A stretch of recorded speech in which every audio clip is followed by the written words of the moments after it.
Hello there, viewers. It's me, the Video Gamer Productions, with my review on A Hat in Time, developed and produced by Gears for Breakfast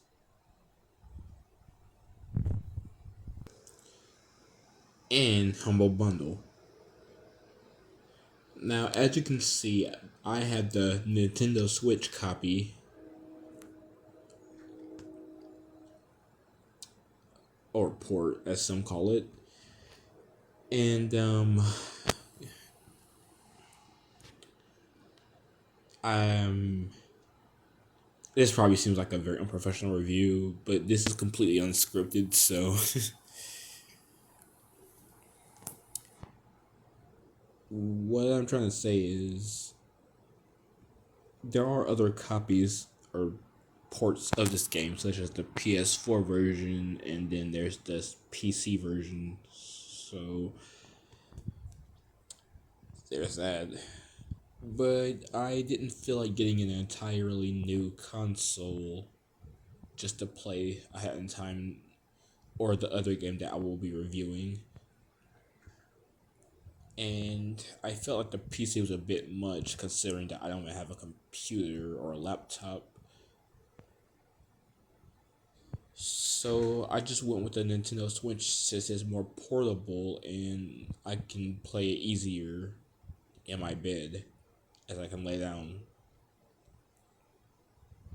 Furthermore, I know in my Jimmy Neutron Jet Fusion walkthrough, the first part, I said the second part will be uploaded like next Saturday, but I just felt like I should get this review along my next review out of the way right away. So here this review is. So the video game of A Hat in Time follows the storyline of Hat Kid, who is traveling the universe, as I can infer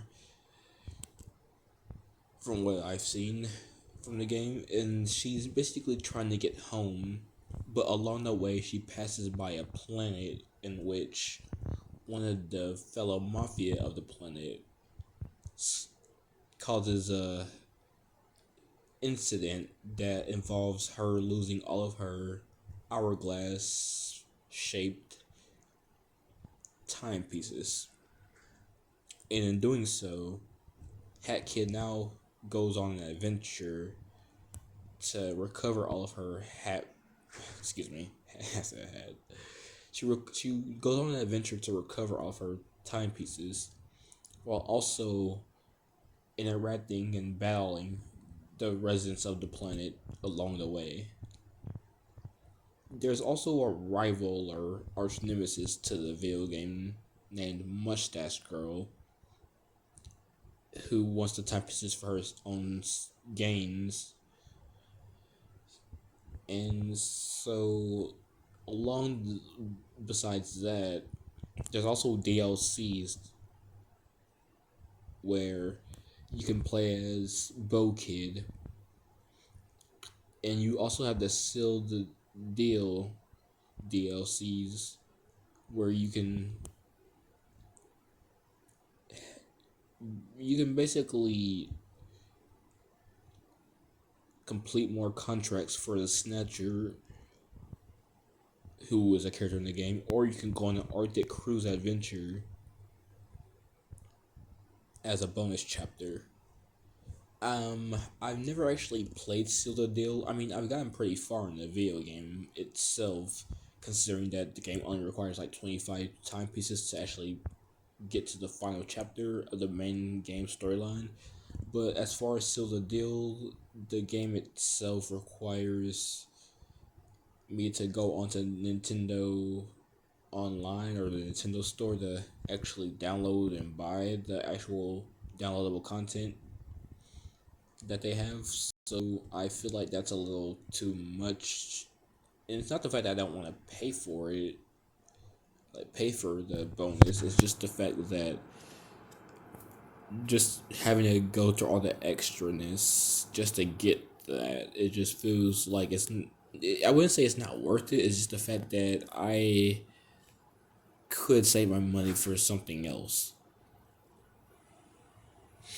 But overall, my thoughts on the video game itself is that it's pretty much a fun game. And I guess I spoiled the storyline for myself since I've seen walkthroughs and YouTube poops of the video game. For those of you who don't know, YouTube poops are basically just YouTube videos that basically parody or joke around with the content of something. They're basically memes, visual or video forms of memes. Otherwise, yeah, I guess I pretty much spoiled it for myself, but it's all right to know what's to look out for. But other than that, I rate the game an 8 out of 10. 8 out of 10 because I feel like there could have been more. That doesn't make the game bad, but other than there could have been more, I just felt like I don't know. I just felt like